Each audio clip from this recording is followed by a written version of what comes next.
Boa noite. Agora estamos ao vivo e a cores. Tudo certo? Cadê meu pessoal? Vamos nessa.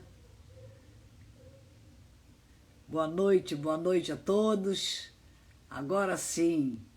Boa noite, Bina. Boa, bora. Obrigada, Lulux. Boa noite a todos. Oiê, oiê, Fran, Bina. Pronto. Boa noite a todos. Obrigada, Bina. Boa noite a todos. Vou chamar nosso convidado de hoje, que é o último nosso mês de espiritualidade, digamos assim, né? Onde a gente abordou várias religiões diferentes, vários credos. E hoje nós vamos conversar com o Rabino Pesach.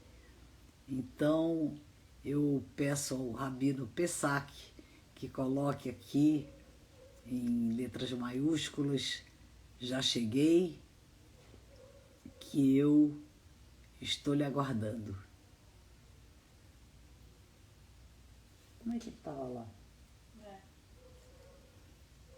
Aí, ele ó. Onde? Aqui? Aí, isso.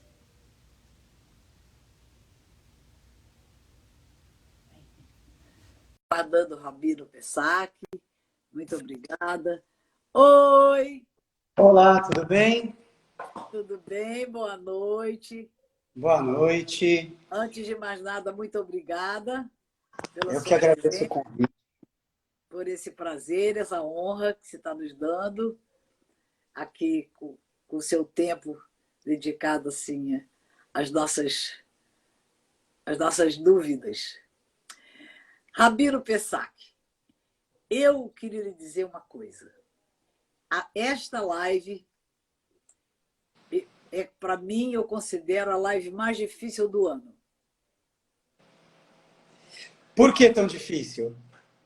Porque, geralmente, quando eu vou fazer uma live, eu sempre sei mais ou menos o que eu vou dizer, o que eu vou querer saber, e, de repente, eu não sei o que lhe perguntar. Aí, eu fiquei pensando, o que as pessoas gostariam de saber? Das diferenças. Aí teve uma amiga minha que me perguntou o porquê daquele retângulozinho que tem na porta da casa, que vocês passam a mão, né, quando entram. Isso é Isso uma chama coisa que... mezuzá. Chama mezuzá. É um item que a gente coloca nas nossas portas para proteger o nosso lar. Dentro dessas caixinhas tem um pergaminho com trechos especiais do Pentateuco, de rezas, de orações que a gente faz. Mas eu vou contar para vocês uma coisa muito bonita disso. A gente coloca na porta e ele fica assim, em diagonal. Sabe por quê? Não. Porque num lar, quando tem um casal lá dentro, a gente tem que saber que para ter um bom relacionamento, não existe um caminho só. Não é só assim, um só tem razão. É um pouquinho para cá, um pouquinho para lá. E assim a gente consegue trazer harmonia na nossa casa, no nosso lar. Então, para a gente poder ter um lar em harmonia, a gente precisa saber aprender a respeitar o próximo, a opinião do outro.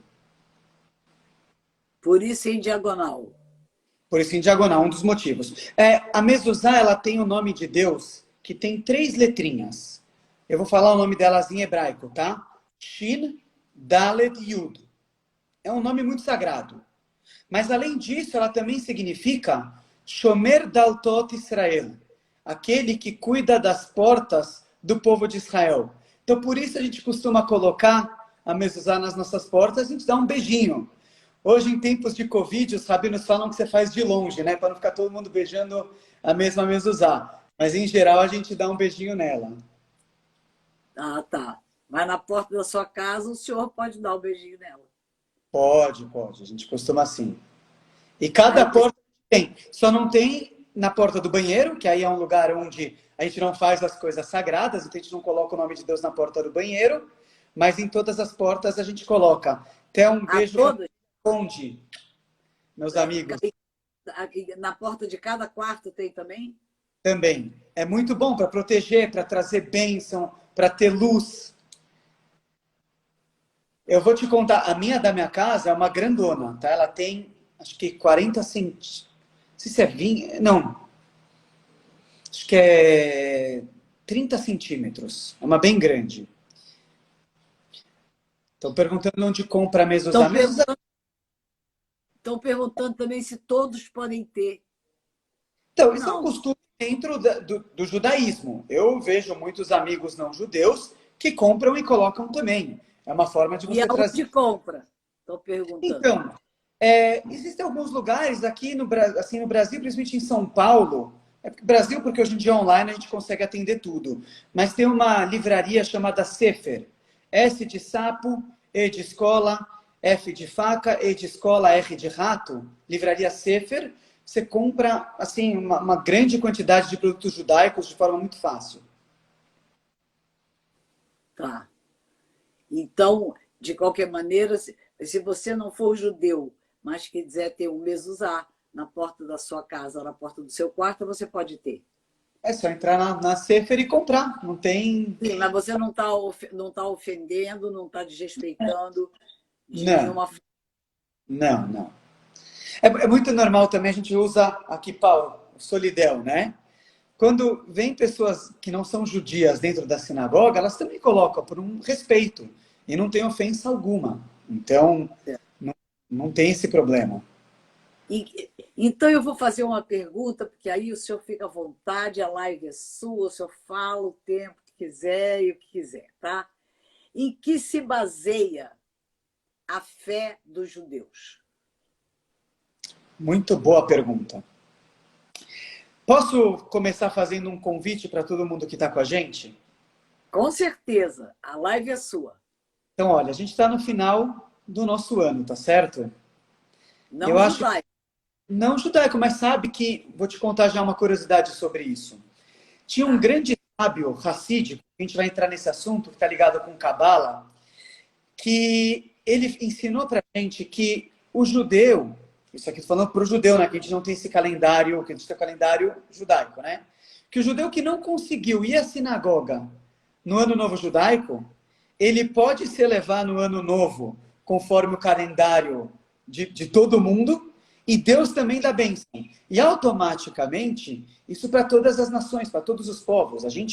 Existe um mandamento da gente, inclusive, viver e respeitar os outros povos. Então, a gente pode sim, deve desejar um feliz ano novo, desejar que a gente tenha um 2021 com muito mais coisa boa. Esse 2020 foi muito desafiador para a gente. Então, eu quero falar o seguinte, quando a gente bebe uma coisa, a gente fala a palavra lechaim. Não sei se vocês já escutaram. E lechaim significa para a vida. Então, eu quero brindar, estou te convidando para brindar aqui comigo, todo mundo, a gente fazer um brinde para a vida. Que a gente tenha só coisas boas, se Deus quiser. Lechaim. Agora eu vou te responder a pergunta. O judaísmo, ele tem algumas coisas muito básicas. A primeira delas, que existe um Deus único. Esse Deus, ele não tem formato, ele não é nem no masculino, nem no feminino, e ele é único. Podem existir profetas, existem pessoas mais elevadas, e muito disso se fala na Cabala, na parte mística da Torá, mas a crença básica do judaísmo é que Deus é um, e que não tem ninguém que nem ele. Além disso, a gente aceita a Torá, o Pentateuco, que muitos falam como o Velho Testamento. Mas a Torá não é o livro da Cabala? Não. O livro da Cabala, ele vem de um livro chamado Zohar. Tá? Zohar. Isso, Zohar. A Cabala, aliás, alguém perguntou aqui se eu não fiz a oração do vinho. Só para responder, eu já estava bebendo antes. Mas sempre antes de beber alguma coisa, a gente faz uma prece, tá? Só para falar, não posso fazer 2 vezes também. Então, já respondendo isso. Mas voltando, O Pentateuco, ele começa contando a história do mundo. A criação do mundo, Adão e Eva. Ele é todo o judaísmo é baseado nele. Depois todas as... Seria o Velho Testamento? Exatamente. Exatamente. Então, essa é a base da nossa crença. Uma coisa muito importante também para o judaísmo é acreditar em Moisés, acreditar no Messias, que a gente vai ter ainda a vinda de Messias e vai ter a construção do terceiro templo. Que terceiro templo é esse? O terceiro templo, na verdade, sim, o povo judeu teve 2 que foram destruídos. E a gente ainda vai ter o terceiro templo, que é onde tinha o trabalho dos sacerdotes, onde a gente fazia todo o ritual de oração, onde a gente acendia a menorá, que é aquele candelabro de 7 braços. Então, tudo isso acontecia no templo. Então, essas são crenças básicas judaicas. Agora, eu vou esclarecer aqui um pouco, que o pessoal tem alguma dúvida. Seguinte, o Zohar, ele vem trazer a parte mística da Torá. Existe a Torá, como eu te falei, o Pentateuco, as leis. E existe a parte que conta pra gente sobre como que são os mundos. A gente não tem só esse mundo aqui. Tem algumas esferas. Então, só para citar 4 nomes, Atzilut, Briah, Yetzirah, Asiá. Asiá é o nosso mundo, é o mundo da ação. Você tem o mundo da emanação. Você tem... Então, existe todo um processo até chegar nesse mundo.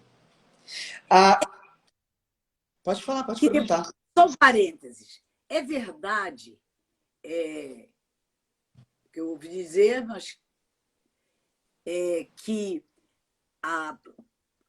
o Zohar era permitido apenas a poucos rabis. Eu vou te falar mais até.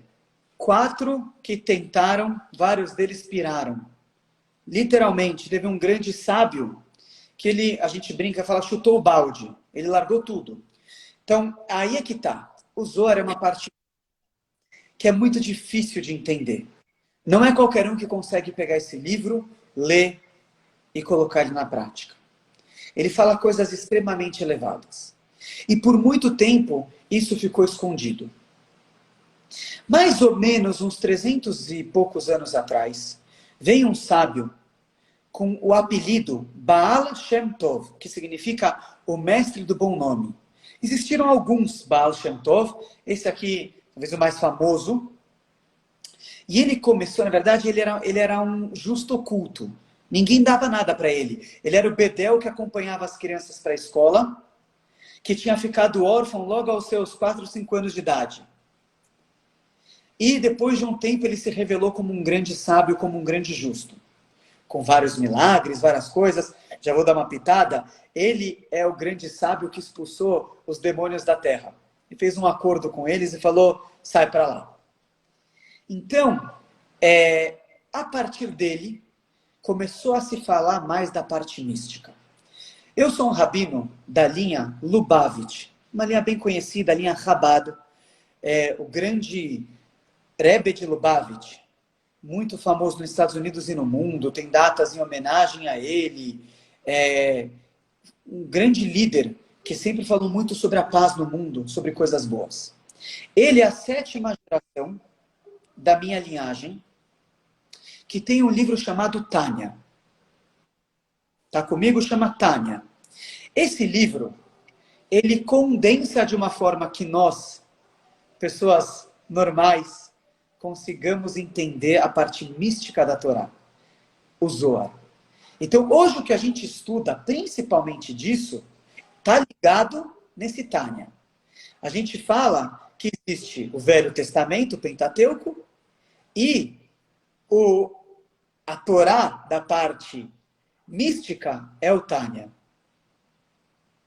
Então, a partir desse livro, que a gente estuda ele todo ano, o livro inteiro, a gente consegue entender como é que funciona nossa alma, nossos instintos, os mundos, os anjos, os judeus, os não judeus, Tudo.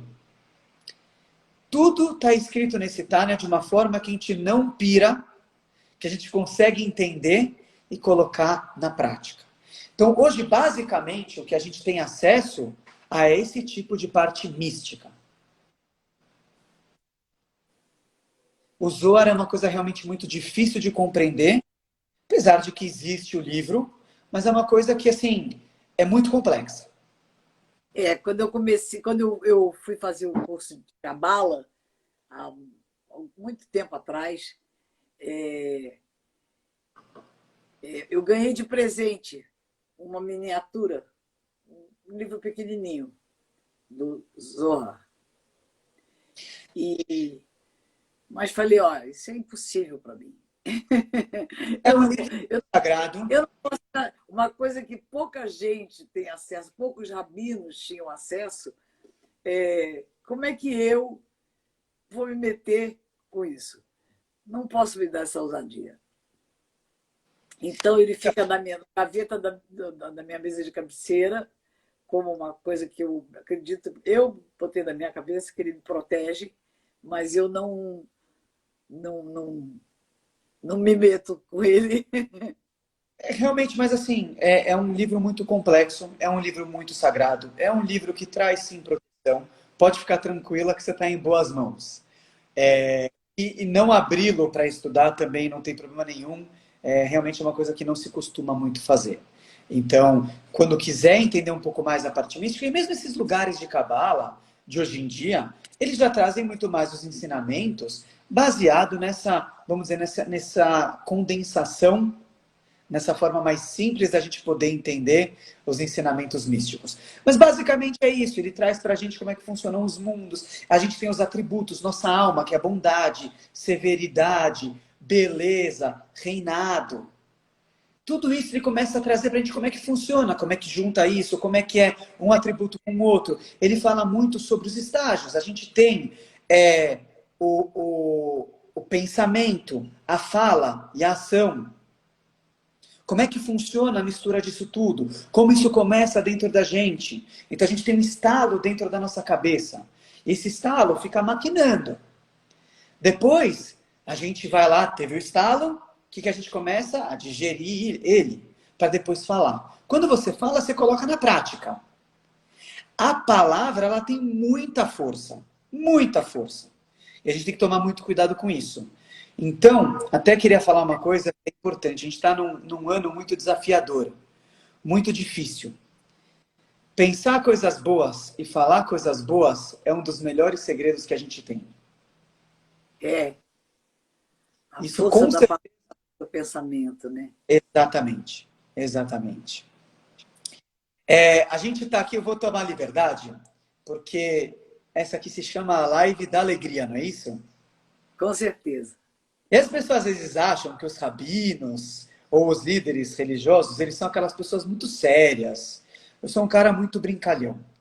E as pessoas elas acham que o lugar onde tem a divindade é um lugar sério, imponente, assustador. Mas a verdade é que onde Deus está, existe alegria. O judaísmo fala que a gente tem que trabalhar para Deus em alegria. Aliás, a gente pode falar que se alguém não está alegre, ele não está no estado de judeu. Não existe isso. Tem que estar alegre em tudo que a gente faz. E por isso que cada momento nosso, ele tem que ser celebrado e preenchido com alegria. Porque cada momento que a gente está passando agora, a gente está cumprindo a missão de trazer divindade para esse mundo. Então, existem as atividades mais agradáveis que a gente faz no dia a dia, e existem também o nosso ganha-pão, as nossas atribuições, as nossas obrigações. Mas até mesmo nelas a gente tem que estar feliz, porque a gente está fazendo elas, a gente está cumprindo aquilo que Deus fala para a gente fazer nesse mundo. Mas tem um segredo muito, muito importante para a felicidade. Eu quero saber se você concorda com uma frase que eu vou falar, tudo bem? Claro, A verdadeira felicidade, ela é a forma mais elevada do sacrifício do eu. O que você acha disso? eu concordo. Concorda? Porque eu acho que o que atrapalha a gente a ser feliz, contente, alegre diariamente, para ficar no estado de felicidade, é o ego. A gente está sempre voltado para o ego, botando o ego para cima das coisas. Então a gente está sempre reclamando, a gente está triste, isso não está bom, ou aquilo não tá, podia ser melhor. E a gente esquece de agradecer. Se a gente parar de criticar, de julgar e se voltar para as pessoas, em vez de ficar reclamando das coisas que a gente não tem, ou se comparando, ou criticando, a alegria vem. Eu digo isso porque eu sou...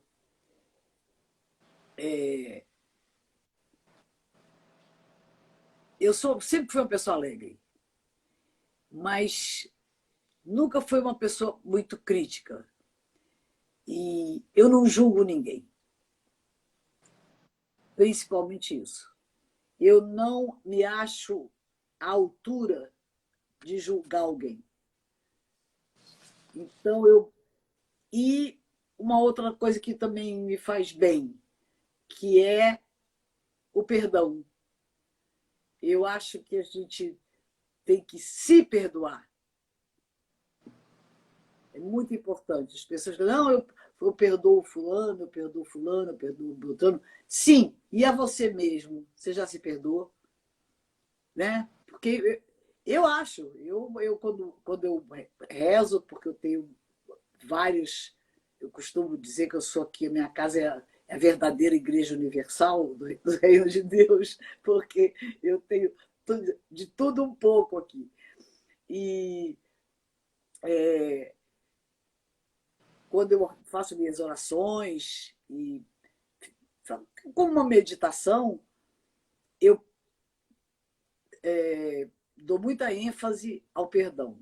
Ao perdão, não a eu perdoar as pessoas, mas a eu me perdoar também, primeiro, das falhas que eu possa ter cometido, porque às vezes a gente fica, eu não tenho rancor de quem me magoa, mas você pode estar com rancor de você mesmo, né? Das coisas que você fez, que você não se perdoa, fica carregando aquela coisa.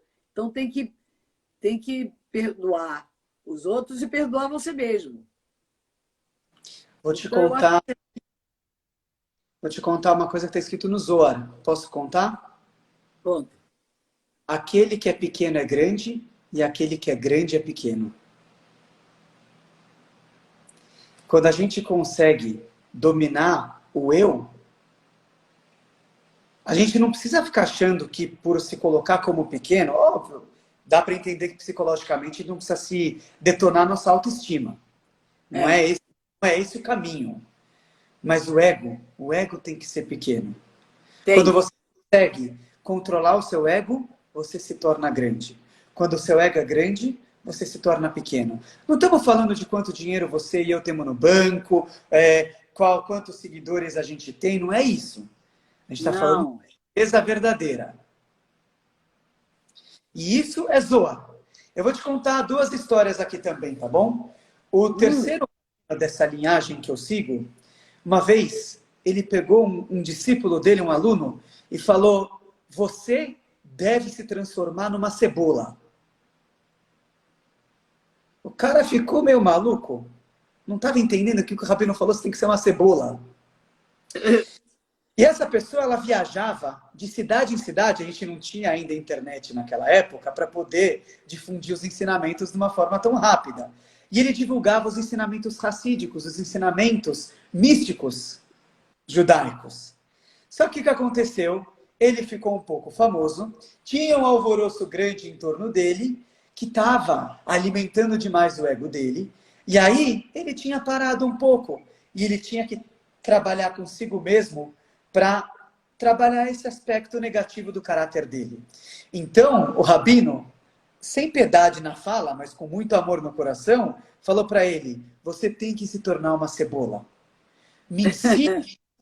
Porque o que ele falou? Você tem que ensinar para os outros o que você tem que ensinar de verdade. E por que uma cebola? Porque uma cebola, quando a gente joga na panela, A gente não joga cebola para comer ela. Para que a gente joga cebola? Para ela dar gosto para o outro alimento. É isso que o sábio rabino quis dizer.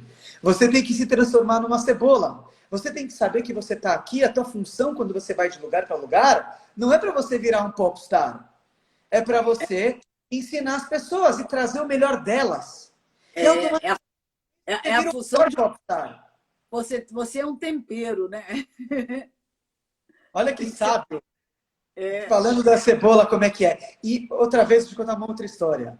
Uma vez foram para um grande rabino e a pessoa estava com muito problema na vida dela. E o rabino virou e falou assim, olha, eu vou te falar, você tem que procurar fulano de tal naquela cidade no interior da Rússia. O cara falou, tá bom, vou para lá. E assim foi, ele foi. Chegou lá, e ele virou para o cara e falou, vem cá, meu rabino mandou vir falar com você, porque consta que a gente tem que fazer os mandamentos divinos com alegria, até mesmo nas situações difíceis. E o rabino mandou vir falar com você. O cara olhou, né, o que estava sendo perguntado, falou, só para deixar claro, era um cara que tinha pão e água na mesa, não tinha mais nada. A família dele comia pão e água e ele trabalhava todo dia para colocar pão e água. Esse cara respondeu e falou assim, olha, é uma ótima pergunta, mas a melhor pergunta é, por que o rabino mandou você vir falar comigo? Porque eu sou um cara muito feliz. Como que eu posso te explicar como é que você faz as coisas com felicidade? Talvez você tenha que procurar uma pessoa triste. Ou seja, a pessoa que não tinha nada era a pessoa mais feliz. E era o maior ensinamento para a pessoa que tinha e não estava sabendo como lidar com isso. E eu acho que essa, muito da parte mística da Torá. Isso aqui está muito ligado.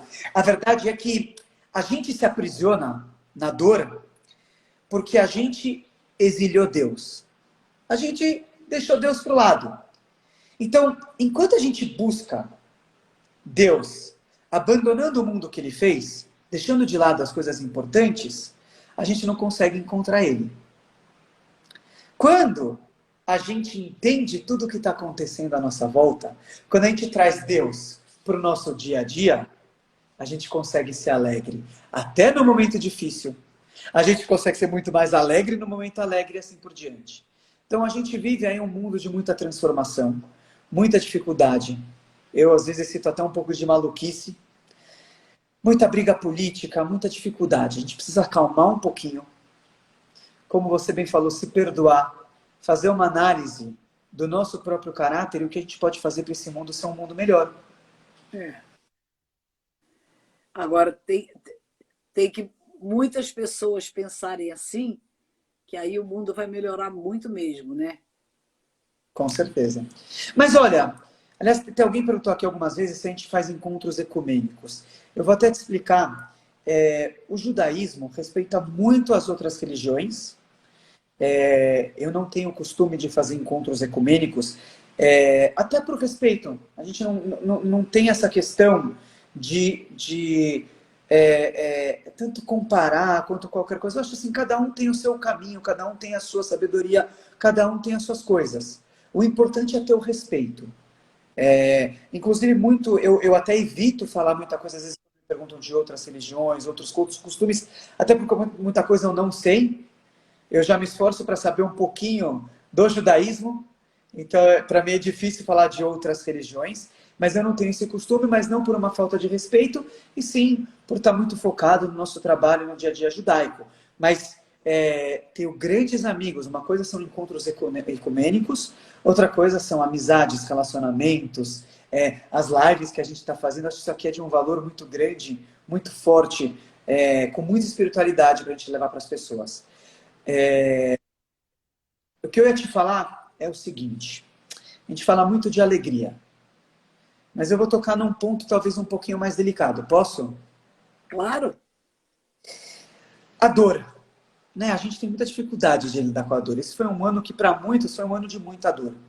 Só para deixar, eu tô com meu pai no hospital, começou com Covid, e ele teve outras várias coisas que nada tem a ver com Covid. Graças a Deus ele está curado do Covid. Essa semana passou aí por um procedimento cirúrgico bem delicado. Graças a Deus está bem. Então, só para deixar claro, eu respeito muito o que está acontecendo no mundo. Eu acho que a gente tem que tomar cuidados.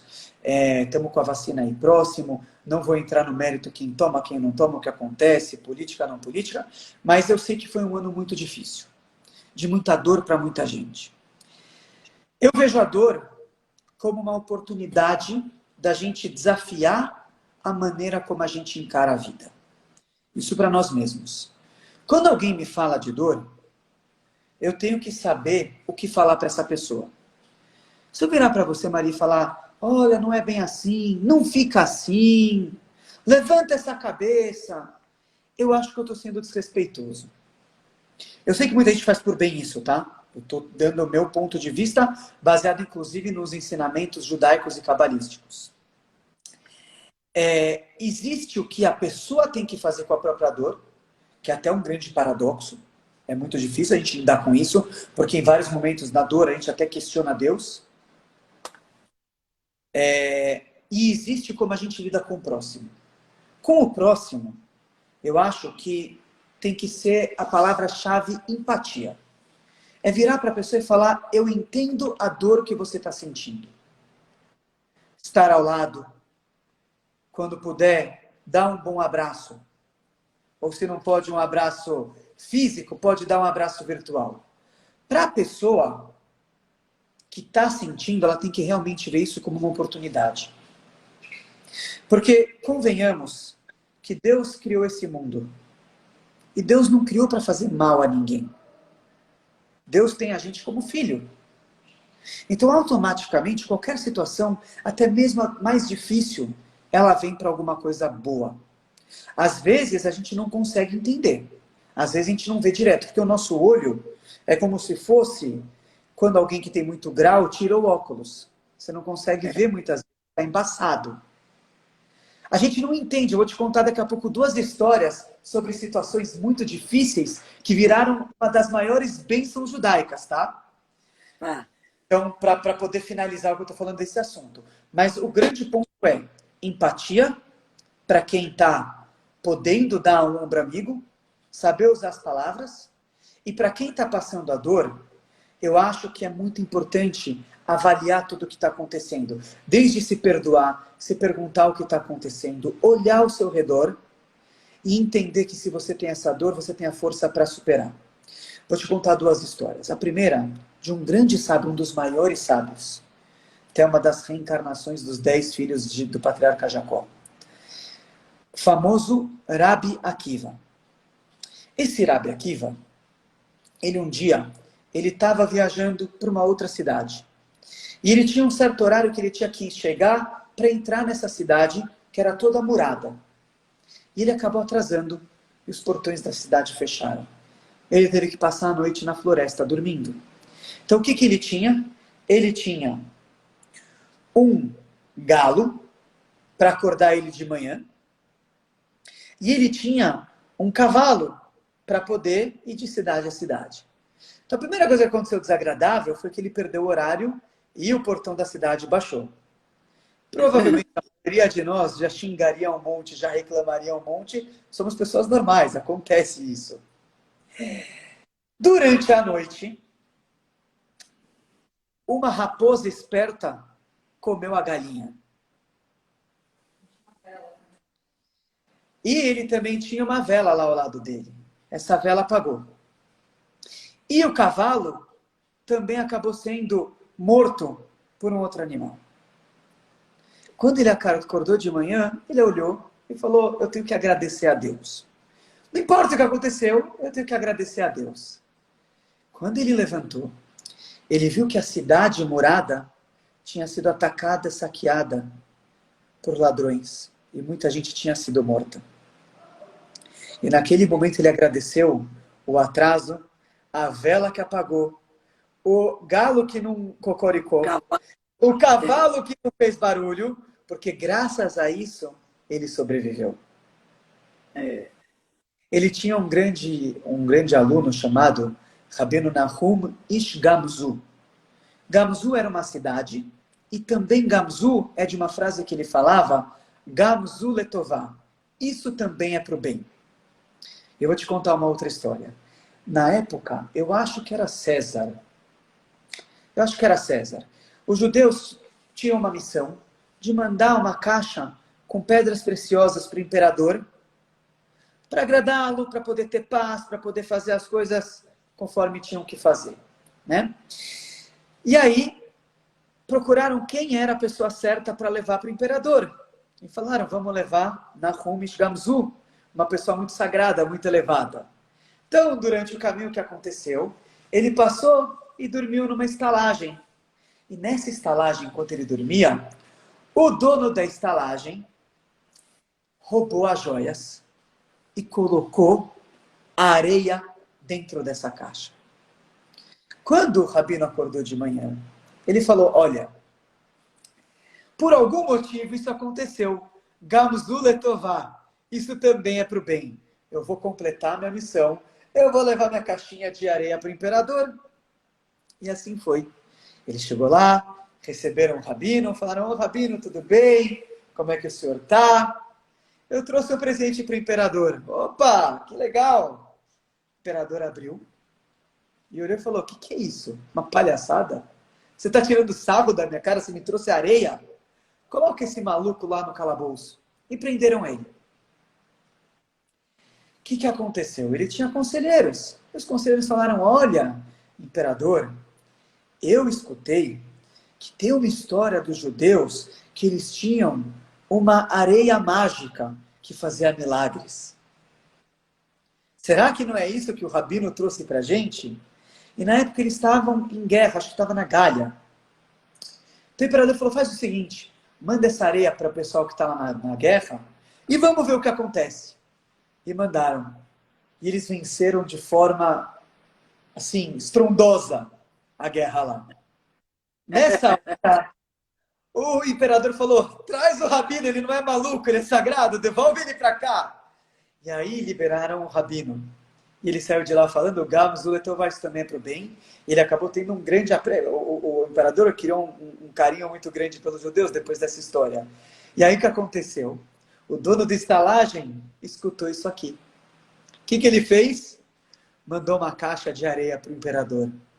Preciso te contar o que aconteceu com o dono da estalagem que roubou as pedras preciosas? Conta. O final dele foi trágico, porque ele, na verdade, estava zombando do imperador. Ou seja, tudo no mundo a gente às vezes não consegue ver. Quando a gente está preso lá no calabouço, quando as coisas estão acontecendo, quando o cavalo morre, a gente não entende. Quantas pessoas em 11 de setembro não perderam um avião que colidiu com as Torres Gêmeas? Então, às vezes, a gente reclama de alguma situação porque a gente tirou o nosso óculos e o olho não conseguiu ver exatamente o que estava acontecendo. O tempo passa, com fé, com calma, as coisas vão ao seu lugar. Então, a gente tem que entender que a gente tem que ter calma, tem que ter fé, acreditar em Deus. Essa fé também é um dos grandes segredos judaicos, uma das grandes coisas que a gente tem que ter no nosso dia a dia. E eu acho que isso aqui junta com a alegria. Porque quando você consegue encarar a dor de uma forma boa, na medida do possível, aliás, é importante falar, o judaísmo fala da dor, fala do luto em situações difíceis, mas o luto... Oi? Estou respondendo shalom. Ah, shalom. O judaísmo, ele tem 7 dias de luto e ele tem 7 dias de comemoração quando um casal casa. Ou seja, o luto, ele tem que ter começo, meio e fim para chegar na alegria. Existem os estágios. Então, desde a dor mais difícil, que às vezes quando a gente perde alguém, até às vezes uma dor quando a gente perde um emprego, faz um negócio mal sucedido, tem alguma situação difícil na nossa vida, a gente consegue transformar tudo isso com calma e fazer disso virar até a mola para nossa alegria maior. Não existe queda que não seja para uma subida maior. Você sabe que nessas orações que eu faço todo dia de manhã, cada dia tem não é uma parábola, mas assim, o pensamento, o de um teólogo, de um filósofo, de um apóstolo, enfim. E tem uma que eu gosto muito, que fala que os problemas são para a gente como os obstáculos são para os atletas, né? Que eles servem para aumentar a nossa força e a nossa fé. Quer dizer, cada vez que você tem um problema, né, e você tem fé, e com isso você consegue superar, né, e amenizar a sua dor e levar adiante, com essa fé que ela te fortalece. Vou te contar mais uma coisa sobre empatia e na dor, tá bom? Na porção da Torá, do Pentateuco de semana passada, a gente conta do encontro de Yosef, José, filho do patriarca Jacó, com seus irmãos, depois de muitos anos, depois que ele foi vendido, ele já era vice-rei no Egito, e ele encontra o seu irmão de mãe, filho de Raquel, Benjamim.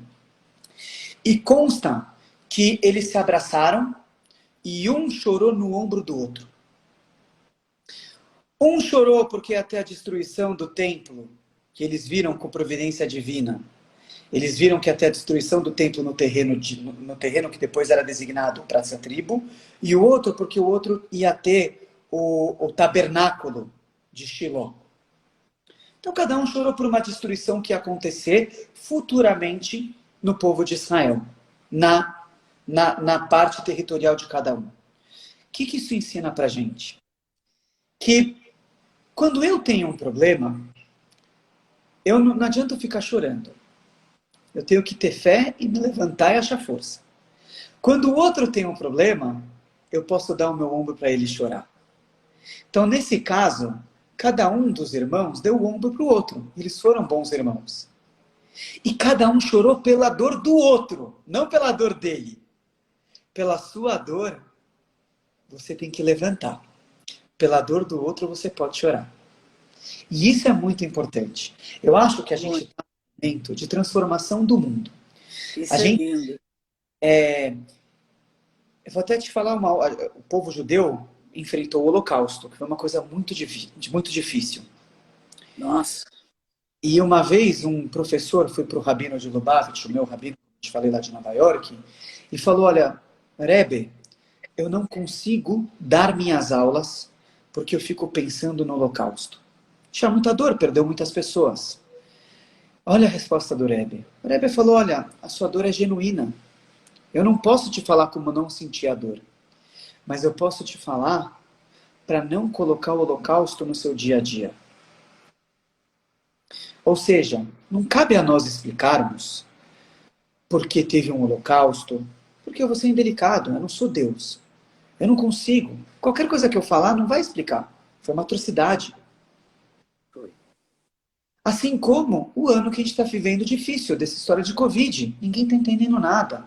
Os médicos estão dando suas vidas para tentar entender esse vírus. Ninguém entende nada. Goste ou não, quero tomar vacina, não quero tomar vacina, mas as empresas estão se esforçando. Ah, está ganhando dinheiro desse daquilo, mas não está nada no processo normal. Está todo mundo virando de ponta cabeça para tentar achar uma salvação para a gente aqui.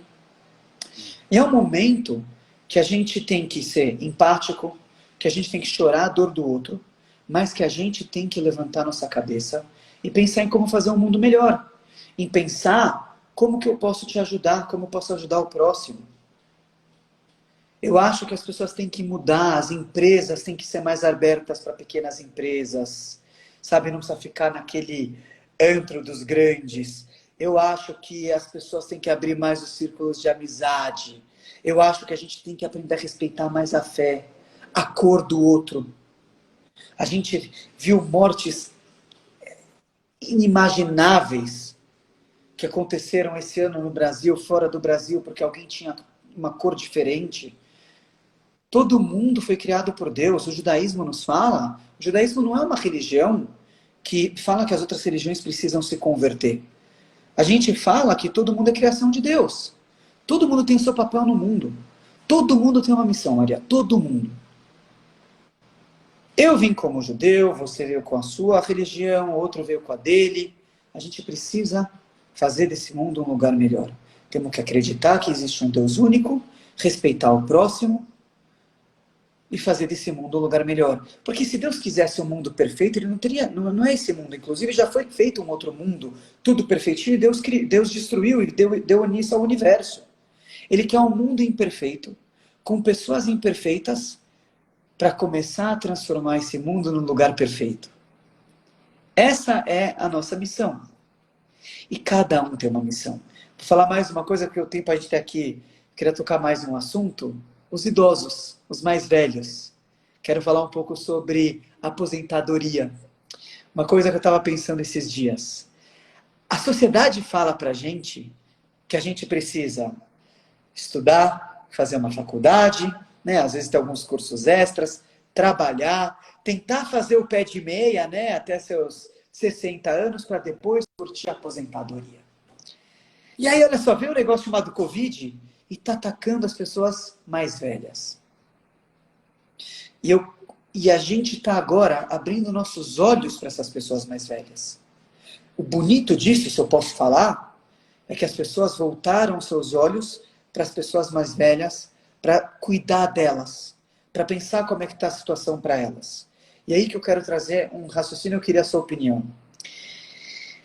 Quando a pessoa fica mais velha, e ela pensa em aposentadoria, porque eu já fiz o que eu tinha que fazer para o mundo, na minha opinião, não é como eu quero fazer, eu não acho certo, eu não quero chegar nessa fase dessa maneira. Eu acho que existe uma fase para cada coisa. A criança estuda, depois a gente vai, casa, tem família, tem trabalho, isso tudo é verdade. E existe a nossa força física. Não dá para lutar muito contra a força física, apesar de muita tecnologia anti-age que está vindo por aí. Mas existe essa dificuldade. Então não dá para lutar contra tudo isso. Mas, tá aqui. Se você trabalhar a sua vida para depois curtir a aposentadoria, curtir o quê? É ficar frágil? Se a gente for ver, muita pessoa mais velha, idosa, é muito triste. Se sente sozinha. Por quê? Porque essas pessoas, elas estão tentando preencher o tempo, preencher o espaço. Eu vou ajudar uma ONG para preencher o tempo. Não é isso que todo mundo fala? O quê?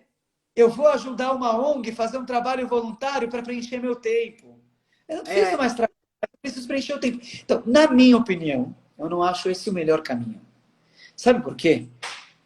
Eu acho que as pessoas mais velhas, é bom que agora todo mundo está olhando, elas têm uma sabedoria incrível. Elas têm uma bagagem que os mais jovens não têm. É só o que a gente tem quando fica velho. Só que isso é de um valor, muito grande que não pode ser diminuído. Então, ao invés de pensar em preencher o tempo, tem que pensar em contribuir. Pode ser que você vai estar um pouquinho mais devagar fisicamente, pode ser que você vai conseguir dedicar um pouquinho menos de tempo do que você fazia, mas, vamos falar espiritualmente, a alma de uma criança de 7 anos e a alma de um idoso de 70 preenchem o mesmo espaço no mundo cósmico. Na parte espiritual, são duas almas. Uma em construção e uma construindo quem está em construção. Eu acho que é assim que a gente tem que ver. Então, os mais novos têm que ver os mais velhos como uma oportunidade de construção, como uma oportunidade de aprendizado. E os mais velhos têm que ver os menores, os mais jovens, como uma oportunidade de ensinar. E aí, talvez aquilo que eu falei, eu acho que o mundo fica de uma forma muito melhor. Eu acho que a gente vai ter um mundo muito melhor. Quando a gente conseguir entender que fé, alegria, dor, credo, religião, cor, tudo isso faz parte do plano divino de como Deus montou esse mundo. Nós somos peças nesse tabuleiro. E a gente tem que saber dar o passo certo, para não chegar num checkmate. A gente tem que saber por onde a gente vai andando, para que todas as peças tenham a sua história, a sua saúde, a sua vivência. Eu já vi checkmate de peão, eu já vi checkmate de torre, eu já vi checkmate de rainha. Ou seja, não faz muita diferença quantas casinhas você anda. Você consegue, de qualquer forma, concluir seu objetivo. E é isso que está faltando no mundo. Na minha opinião, 2021 tem que ser o ano da empatia, do respeito, da contribuição. E com certeza, Deus vai mandar a bênção que vai varrer essa porcaria de Covid daqui, para que a gente possa voltar a se abraçar, para que a gente possa voltar a confraternizar todo mundo junto. Claro que no momento certo, por favor, tem que esperar. Não é tomar a primeira dose da vacina e achar que está bem. Não é, as coisas levam um certo tempo, mas com certeza, na hora certa, no momento certo, a gente vai conseguir vencer todas as dificuldades. Vai. Com certeza, Rabino. A gente vai vencer. Essa é a ideia. Estou à disposição, se vocês tiverem mais alguma dúvida para tirar. Eu não sei quanto tempo a gente tem mais aqui. Acho que já está acabando o nosso tempo, não? Não, falta 10 minutos. Temos 10 minutos. Então, olha, aproveitem. Eu vou parar de ficar fixada no rosto do Rabino Pesach e vou olhar aqui também. E gratidão, shalom, shalom. Amém. Aproveitem para fazer as perguntas que vocês querem, porque o Rabino Pesach está aqui à disposição. Live linda. Eu também estou achando. Eu agradeço todas as bênçãos. A gente fala no judaísmo, Amevarer mitbarer. Aquele que abençoa, abençoado é. Então, o meu desejo é para todo mundo que fala shalom, paz. Eu desejo paz também. Para que todo mundo que está agradecendo, eu fico muito feliz de ter vocês aqui. Acho que é uma oportunidade super legal. E acho que a gente está em dias aí que todo mundo está pensando bastante, né? Alguém perguntou o que significa o Bom Retiro para mim. Eu vou falar para vocês, eu moro no bairro do Bom Retiro de São Paulo, por escolha. É um bairro maravilhoso. É um bairro que, aliás, é o bairro que antigamente as pessoas de São Paulo vinham para cá. Por que chama Bom Retiro? Porque era o retiro das pessoas, era como se fosse o lugar das casas de campos das pessoas. É um lugar onde eu vivo com bolivianos, com coreanos, judeus, brasileiros. É maravilhoso. A gente está no melhor lugar que tem. Vou interromper o senhor 1 minuto para não perder a pergunta aqui de uma pessoa, que é um assunto que... Ué, o que aconteceu? Uma pessoa perguntou aqui, perdoar é esquecer? Queria muito que o senhor respondesse isso. Olha, bom, vamos lá. O perdão, ele é muito forte no judaísmo. Tanto que a gente tem o dia mais sagrado chamado Dia do Perdão. Mais do que esquecer, é não repetir mais o ato. Tanto a pessoa para o próximo, quanto você naquilo que você faz. Então, esquecer é fácil. Eu vou te falar o meu avô dizia, perdoe completamente, mas não esqueça, porque senão você não aprendeu com aquilo. Eu acho que é você lembrar do erro, mas não da mágoa. Isso. E você lembrando do erro... Então, perdoar não significa esquecer o que aconteceu. Mas tem que ter uma medida. Quando é para você mesmo. Para não virar uma depressão, para você não ficar remoendo e se deprimindo por isso. E para o próximo, para que não vire aquele negócio que você nunca esquece. Porque ficar lembrando também de alguma coisa que alguém te fez é muito ruim. Isso te corrói. Não é ficar lembrando. O perdão tem que ser... não esquecer para não repetir aquele mesmo erro. Exatamente. Se você sabe que uma pessoa tem uma atitude que te magoa ou de alguma forma, você perdoa se a pessoa fez uma atitude dessas com você, mas você não esquece, ou seja, você não se aproximou, não dá chance de fazer de novo. Você tem que... Não pode esquecer o que aconteceu. Senão você é como eu falo isso sempre, porque o meu avô dizia, não, você esquece, a pessoa te esculhamba, 2 dias depois você passa pela pessoa e fala, oi, tudo bom? Porque você esquece. Não pode. A pessoa vai falar o mesmo desaforo para você de novo. Então, Mas tudo bom. não fazer de Perdoar, novo. Tem que decidir não fazer de novo. Tem né? uma pergunta aqui de uma pessoa que perguntou como conciliar a vida de rabino, empreendedor, síndico e pai. É porque só para explicar para as pessoas, eu sou rabino de uma sinagoga aqui no Bom Retiro. Eu sou empreendedor, eu sou CEO de uma startup de saúde e bem-estar.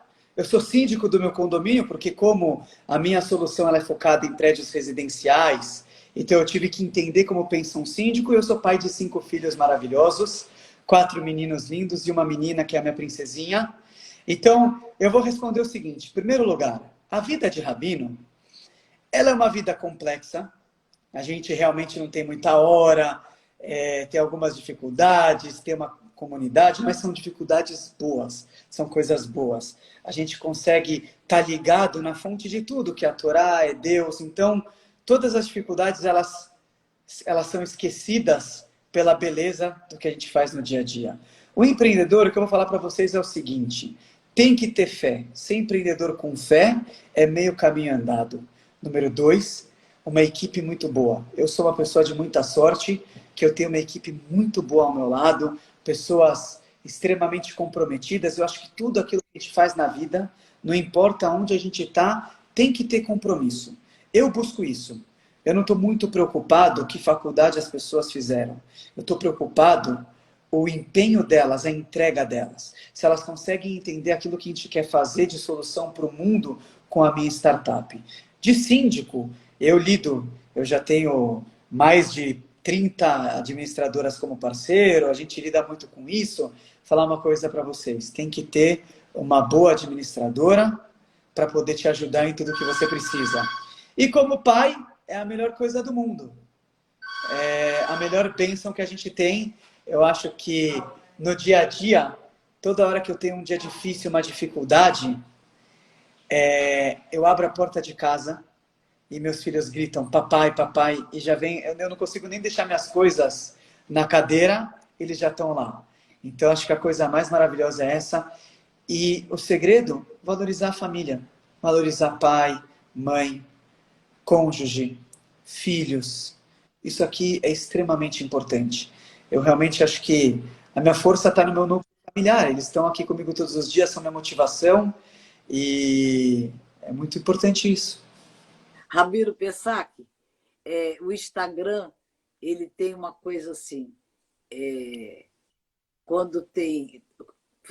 Agora a gente tem 1 minuto e 50 segundos. Aí eles batem a porta na cara da gente. Desliga. Aí a gente tem um recurso. Caso você tenha mais tempo para ficar com a gente, que quando desligarem, o senhor me dá 2 minutos, todo mundo botando o dedinho para cima, é porque quer você mais. Então, o senhor espera, eu salvo essa live aqui, abro de novo e lhe chamo de novo. Pode ser? Então, vamos fazer o seguinte, eu tenho... 15 minutinhos só, tem muita gente, tem muita gente querendo. Tá bom, combinado. Vamos fazer assim, eu vou fechar aqui. O senhor fez muito sucesso. Fico feliz, vai ser um prazer.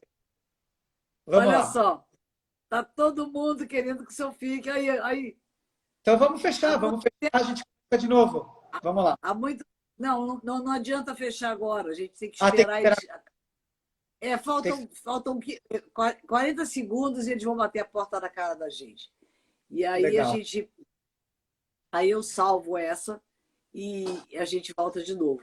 Aí 15 minutinhos que o senhor tiver, porque quem tem 5 filhos e é síndico e tem uma semana só de 3 dias, deve estar muito ocupado, né?